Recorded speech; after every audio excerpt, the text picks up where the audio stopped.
Time now for Sid Sixero. This is where I get 60 seconds to talk about today the Leafs.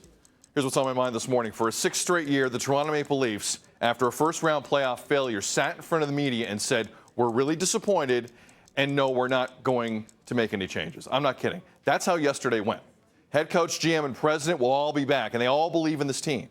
GM Kyle Dubas, who spent essentially half his salary cap on 4 forwards, was asked about possibly tweaking that philosophy in order to add more depth. He responded this way. Know that I've ever felt that it's best to detract some of your very best players to spread the dollars around players who aren't as good. Aren't as good. Fair enough. I'll remind you at home that this guy, Nick Paul, who only makes $1.5 million on the cap, scored 2 goals against Toronto in Game 7 Saturday. Sometimes you need money to bring in a not as good player, to quote Kyle Dubas. For those specific nights when your good players choke. Bing! Luke Fox of Sportsnet joins us, and there it is, and sat through a lot of very interesting comments from both Leaf players and management yesterday. Luke, great to see you. Generally speaking, I was taken aback, Luke, by the defiance I heard from the executive branch of this hockey team. I was expecting more humility. What were you expecting? I don't know if I was expecting humility, because that really hasn't been the tone. It was a lot of the same. And I think that is what's most disconcerting, is the fact that the bar has been lowered here, and there seems to be a comfort with just bowing out in the first round. Amongst the players, amongst the coach, the GM, the president, everything is kind of status quo.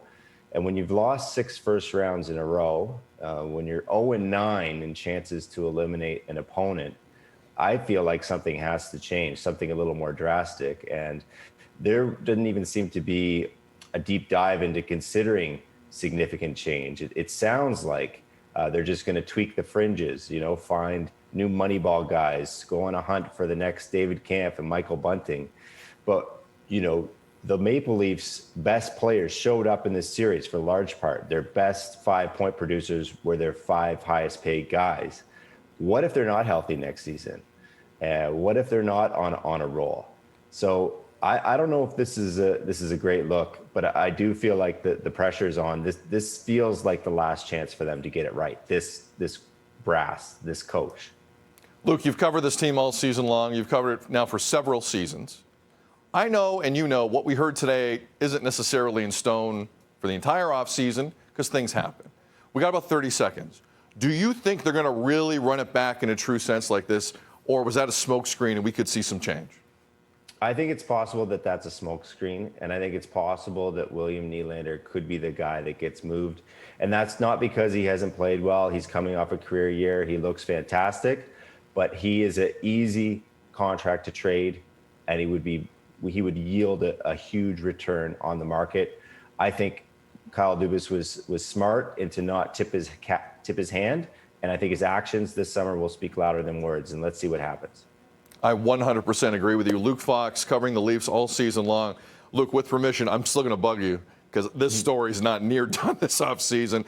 Have a good one, man. Enjoy the rest and relaxation. You've had a long season. Appreciate you. Great stuff. Okay. Thank you.